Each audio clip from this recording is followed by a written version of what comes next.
In today's video, I am going to be talking about something that I read a little article about a day ago, and I was really surprised, and I really needed to make this video. So, basically, there are a couple of different rule books in the world when it comes to basketball, and when it comes to the travel rule, things differ depending on where you are in the world. So, for example, if you are playing in the United States, if you are playing AAU for the most part and or NCAA, you can only take one step. After you gather the ball, you can only take one step. Now, while there are some referees in the States that have a different interpretation of the rule and allow you to have two steps, or different leagues running FIBA rules because they have more and more international teams coming to their tournaments or their leagues, you're allowed to take two steps. While the rest of the world is on FIBA rules, which is International Federation of Basketball, and you are allowed to use two steps. It's been like that forever, and the NBA is the same, where you are allowed to take two steps. Now, when we start looking at Asia, you are still allowed to take two steps, but for a lot of different Asian countries, you are allowed to hop on the same foot. So, for example, if I gathered on my right foot, I could go and hop onto my right foot again and then onto my left, and that would be two steps. However, everywhere else in the entire world, you are not allowed to hop on the same foot. They automatically call that a travel. Now, in my opinion, we should probably get together and have one rule book for the travel rule alone for the entire world. It would make life so much easier. You wouldn't have people online saying, that's a travel, this is a travel, that's a travel. You wouldn't have Instagram, what we call Instagram refs, where you get 1,000 comments saying, that's travel, that's a travel, that's a travel, this is travel. You're all idiots, this is a travel. Things like that.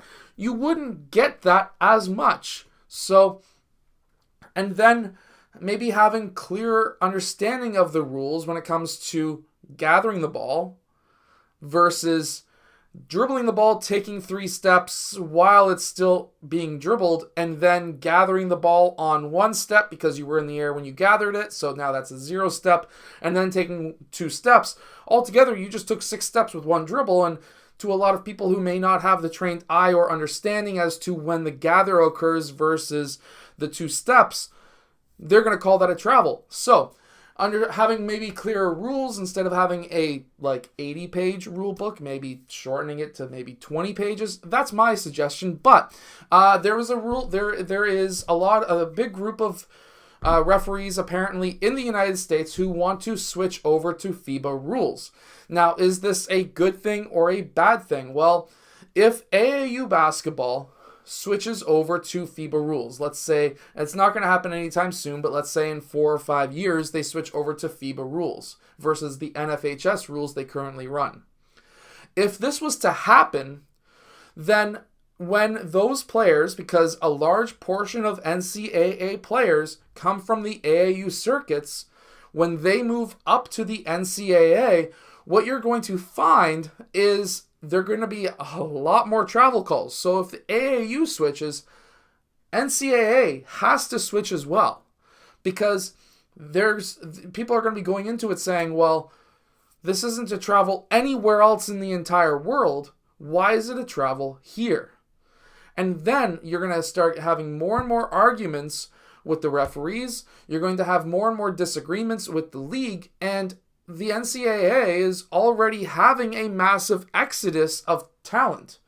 We're already seeing a couple of American high school players who are currently looking at potentially pro offers down in the States when it comes to the G League, or when it comes to OTE, because that is an option. We've seen Azur and Amun Thompson who went to the NBA straight out of OTE. So they have those options.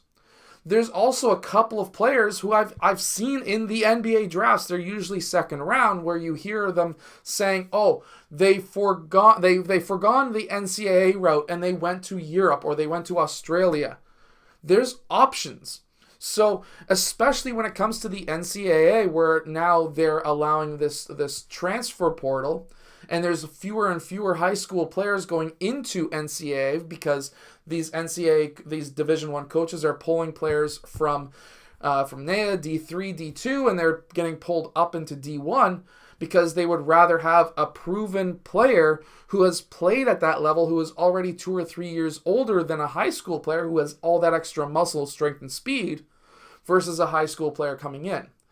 So there's already a massive exodus of high top-level talent, or even high mid-level talent, that is going either overseas or going to pro leagues.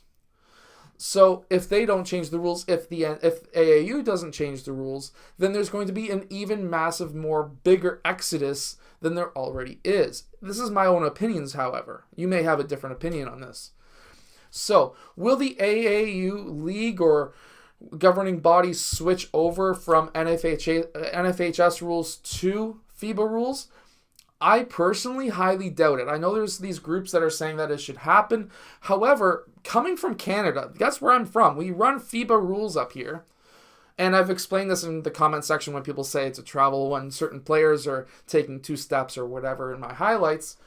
But when it comes to understanding, or when it comes to having the league switch over to FIBA, I highly doubt that will happen for one main reason. Coming from Canada, the reason why we switched over, because we had kind of a, when I was a kid, we didn't run FIBA rules. This was like 20 years ago. What we ran was a hybrid between NFHS and FIBA. It was a weird hybrid because we were allowed to take 2 steps. Unlike NFHS, you're only allowed to take 1 step. We were...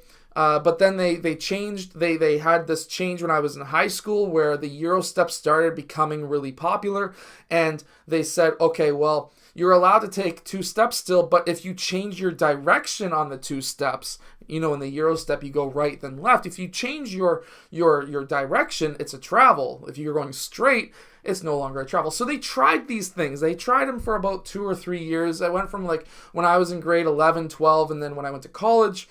Afterwards, it was still like that, and then they changed to totally FIBA rules.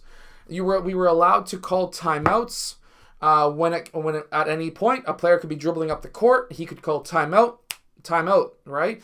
That's what it is in the States. You can call a timeout at any point in time. It allows the coach to have more control over the game. While with FIBA, the coach only the coach can call a timeout, but at the same time, the coach has to go to the actual score table, say, I would like a timeout on the next dead ball, and then at that point, that's when you get your timeout. So you could actually, like, I've had it as a coach where I'm sitting there and I'm like, man, it's like a 8-0 run. Okay, 10-0 run.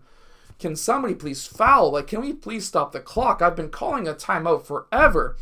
And they're just not allowing me to have a timeout. The other team goes on a 10 or 12-0 run and there's been no whistle. They're not allowing me to have a timeout.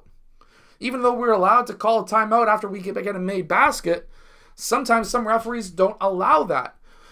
Even though it's in the rule book where if the other team hasn't made basket on you, you can call a timeout. But that rule is overlooked. And yeah, it just gets really, really bad sometimes where maybe you just have a couple of players who are getting tired and you just need to pull them out of the game and you can't.